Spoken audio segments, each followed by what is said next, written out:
Hello and welcome. My name is Professor None of Your Beeswax, and I am wondering, have you ever felt like this young man? Wait, so osteoblasts make bone cells? They don't just blow them up? Why can't I ever find the clitoris? On this anatomy diagram of the female reproductive system. Oh, you nasty. So, if my brain totally controls everything, can I think about digesting fat? Burn the fat, come on, burn the fat. If your answer is yes, then you're in the right place, because on this episode, produced by Kennedy Studios, we will be teaching you how to study effectively. So please stay tuned for cringeworthy moments in 3, 2, 1. We're back. Hey guys, welcome back to my channel. As you can see, some things have changed. We've gotten rid of one of the many tripods we had going on at our station here at Kennedy Studios. Cut to the clip. Let's just cut to the clip. Gary, cut to the clip.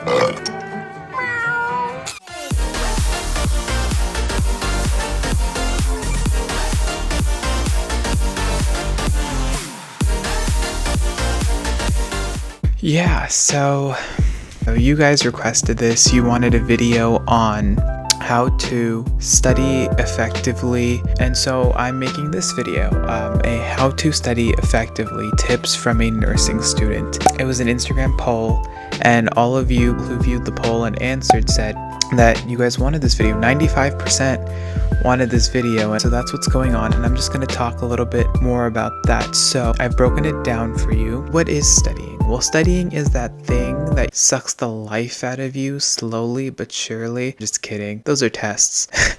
In terms of studying effectively, I've actually taken some time to reflect over my past term. Oh, I should probably explain that a little bit. So, as you all know from the previous video, I am a nursing student and I go to West Coast University, which is an accelerated nursing program, meaning that I don't have normal semesters or normal terms like the rest of you out there might have, although some of you probably have the same accelerated schedule that I do. And that just means that they take a semester and they condense it into 10 weeks. So that's 10 weeks that I have to learn a semester of something the rest of you who have normal semester terms have to learn. Meaning that I have 1 to 2 quizzes/tests every single week. No! God, please, no! No!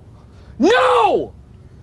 No! And that's just to reinforce the concepts, because 10 weeks is fast, so we need to make sure we're actually learning to get there, because imagine putting a patient's life in someone who didn't know what 2 + 2 was.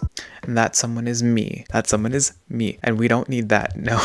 Okay, so I've broken down studying effectively into several tips that I will be covering right now. So starting with tip number 1, studying is a mindset. First of all, as a nursing student or as a student in general, you need to get into the right mindset before you do anything, whether that be studying, whether it be learning, whether it be going to school. Going to school is a battle on its own that I face every morning. Even though it's literally a battle of 7 feet from my bed to here, it is the hardest battle you will ever face in life, period. And that's period with a T. I'm just kidding. But studying is a mindset, so you have to be willing to say, okay, this is my time to study, or this is my time to put everything else away. You need to be able to discipline yourself, control your mind to do the things you need to do in order to move forward. So that's just tip number 1, or rather tip number 0, because that's sort of like a base ground.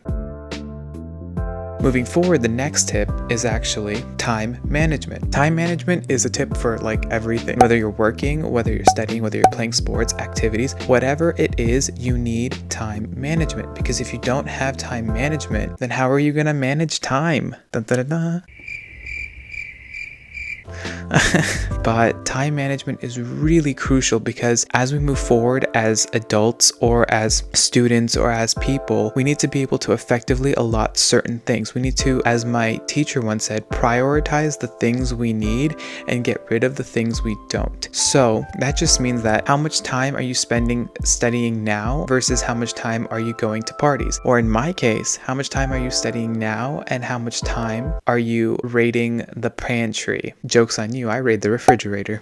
Time management is key, and I think that one of the biggest tools that can help you is a planner. It can even just be a notebook. You don't need anything fancy. Just Monday through Sunday, write down what you need to do when you got to do it. So for example, my anatomy class last term was Monday through Sunday, meaning the class was on Monday. So 1 week from Monday ends at Sunday at 11:59. So in that time, I had to plan what I had to get done for lecture all the way through that week because lab is obviously a different day. That was on Thursdays, meaning having my plan for lecture allowed me to manage what I needed to do for lab within the same week and not get things confused and turn in all my assignments. Additionally, if you're able to manage your time really well, it allows for things like, part-time jobs or online businesses or YouTube channels. Yeah, so manage your time effectively so you can do the things you want to do or do the things you should do. We can't always be study and no play. I mean, we can't always be like working hard with no breaks. I need breaks. Lots of breaks. Like a lot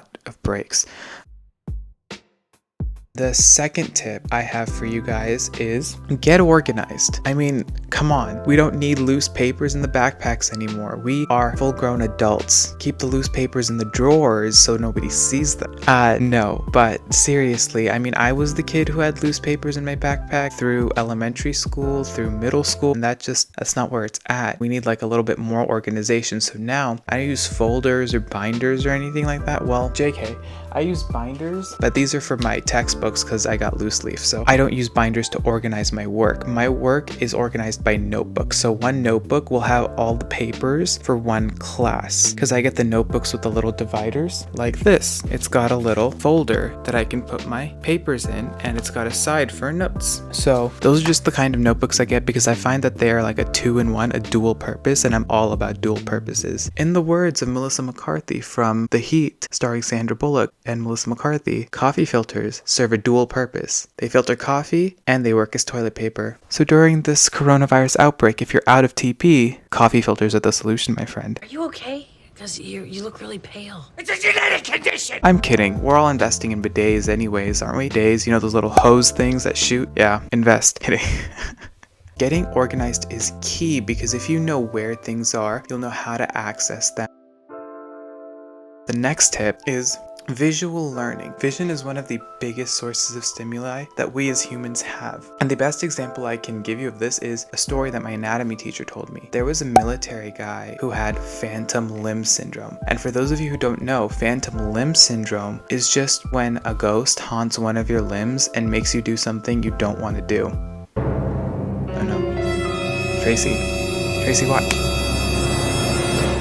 Just kidding. Phantom limb syndrome is usually when you can feel or ascertain certain things from a limb or body part that isn't there. This guy, the military guy, had to have his leg amputated. And so he was left with one physical leg, but on his leg that wasn't there anymore, he could feel that his toes were crossed, like ghost toes. If you cross your toes, then it's kind of like, oh yeah, I feel my toes crossed. But soon that turns to irritation. Then it turns to pain. And then it turns to such severe pain you can't sleep, can't do anything. I mean, haven't you guys experienced pain that's literally crippling? I have. It's called life. So that pain persisted for so long, he had to go to doctors and specialists, and they solved it by one way. That was using vision. They put a mirror where his leg used to be and had him look at the reflection. So what he saw was a reflection of his physical leg, his other leg. And so they just had him through conditioning and therapy constantly uncross the toes of his real leg, and eventually his mind even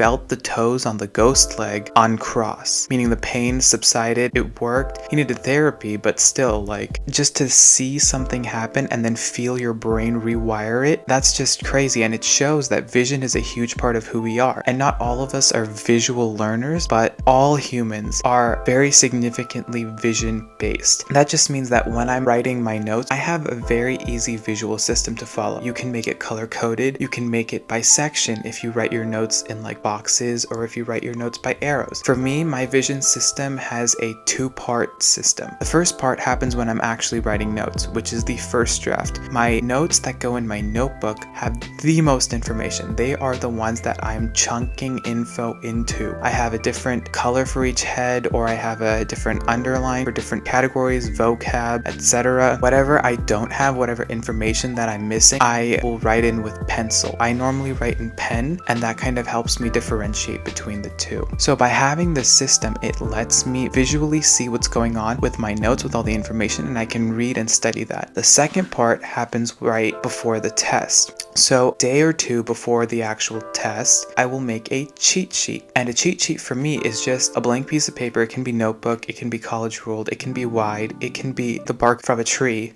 Any piece of paper, front and back, should be a condensed version of your note, except this should be more visual based, which means that you need to have a nicer flow. So even though your notes go a certain way, they go chronologically, they go alphabetical, whatever they go, make sure your cheat sheet actually has a better flow. So if that be one subject leading to the next and to the next, draw arrows.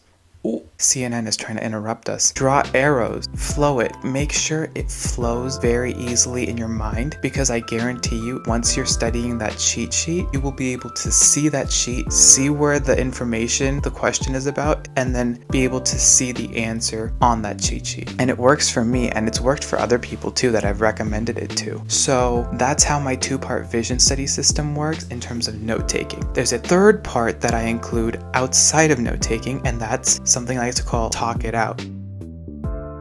So talk it out activates the auditory center. So even though we are largely visual creatures, we are also largely auditory creatures. So visual-based learning and auditory-based learning make up the two largest groups of learning. If you can access both, you're literally accessing 90% of learning right there. So in terms of auditory-based learning, I use something, like I said, called talk it out, and that's just me talking it out. Get it? Me talking it out. It's like talking to a camera.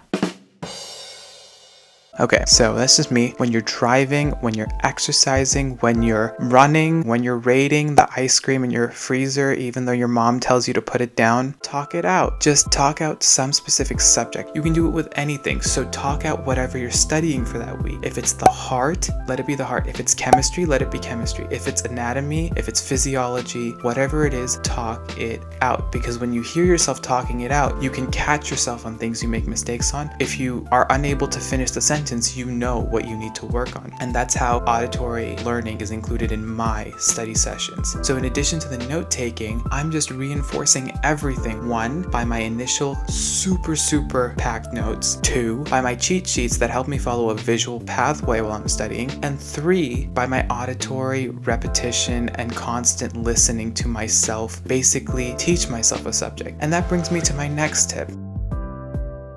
Become a teacher. And I don't mean like the profession, I mean teach someone what you're learning about, because being a teacher is the best way to know that you understand something. So in the words of Albert Einstein, no, if you can't teach a 6-year-old something, then you don't know it yourself, is basically what he said. I'm not quoting him. This is a paraphrase. Those are his words, and they're so true. If you can't teach someone of a simple mind something, not to say that any of you have simple minds. What do you call him, Pinhead? If you can't teach them what you're learning about, then you don't really know it yourself. Meaning you should be able to know the information so well that you're able to convey it to someone brand new to the subject, and they will get 100% accuracy. So become a teacher. Don't just try to learn the subject yourself. Try to teach it to someone else, and that reinforces your ability to learn it as well.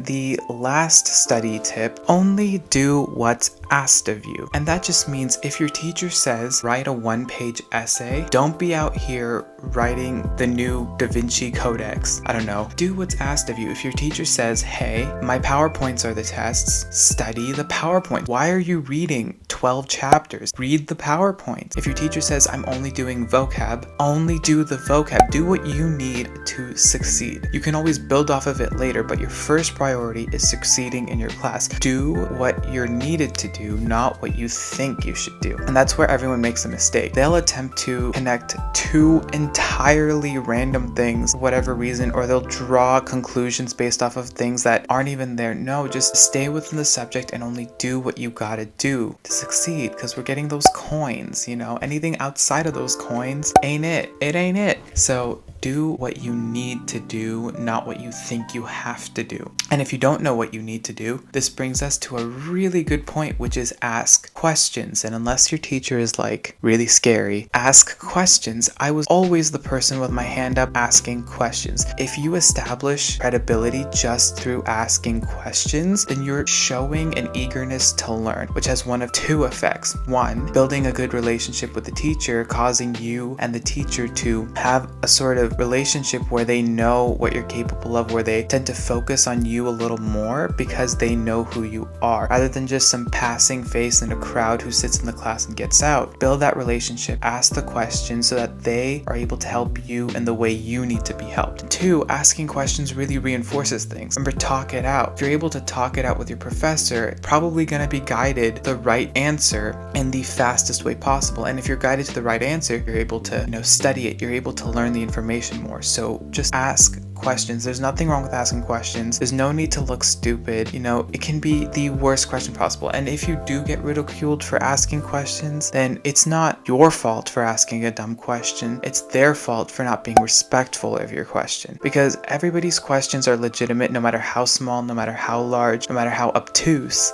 Each question should be given the same weight as the next, because it matters to people differently. So those are basically my study tips, and they're both in class and out of class. I will include videos in the future that can go more in detail, but to be quite honest with you, I'm drawing from mainly last term because that was the term that was the hardest so far in nursing school, and I did really well in that. I think I ended with a 97% in anatomy and a 99 in lifespan psychology, so I did pretty well for myself. But going forward, I'm actually starting a new term, so as I'm going forward and as I learn new things, if you guys want more videos on this kind of topic, I'd be happy to make them. If you want subject by subject videos, so how I studied for anatomy, how I did really well in anatomy, how I did well in my psychology classes, if you guys want those kinds of videos, please let me know. If you want more extracurricular videos, outside videos, let me know. If you want more skits, I've been thinking about doing skits. So yeah, it's really up to you guys. So follow me as I grow, as I go on this journey. You can follow me on Instagram at Royston_Kennedy and on Twitter at Royston Kennedy. Please don't forget to share the video if you enjoyed watching this content or if it was helpful to you. Also, don't forget to like, subscribe, and hit that notification bell. It really helps me out and it means a lot. I wanted to conclude this video with a huge thank you to all those people who supported my first video. I don't know who you are. I only know the people who subscribed to me and the people who commented, but to all the views, everybody who checked it out, people who shared it, I wanted to say a great big thank you, because starting something new is always scary, but to see that you guys enjoyed it so much and to see that I'm having so much fun making things for you to enjoy makes me feel really good about this. I said in my last video that I don't really work, so I'm really finding ways to balance school and this because I really like doing this. I really like creating content. It's fun. I love editing and making funny jokes and memes and stuff. So yeah, please let me know what you'd like. Feel free to DM me or message me, however you guys want to do it. Comment below. I look forward to your comments. Let me know what you'd like to see, any review, any feedback. You guys are growing with me on this journey. The more you check me out, the more you see me improve, or the more you see me fall. Either ways, please let me know so I have some feedback to go off of. And I'm really grateful to each and every single one of you, the likes and the dislikes, the lovers and the haters. I love all of you. So thank you so much, and I'll see you guys next time. Yeah, classy, bougie, ratchet, yeah, sassy, moody, nasty, yeah, acting stupid, what was happening? What's happening? I'm a savage.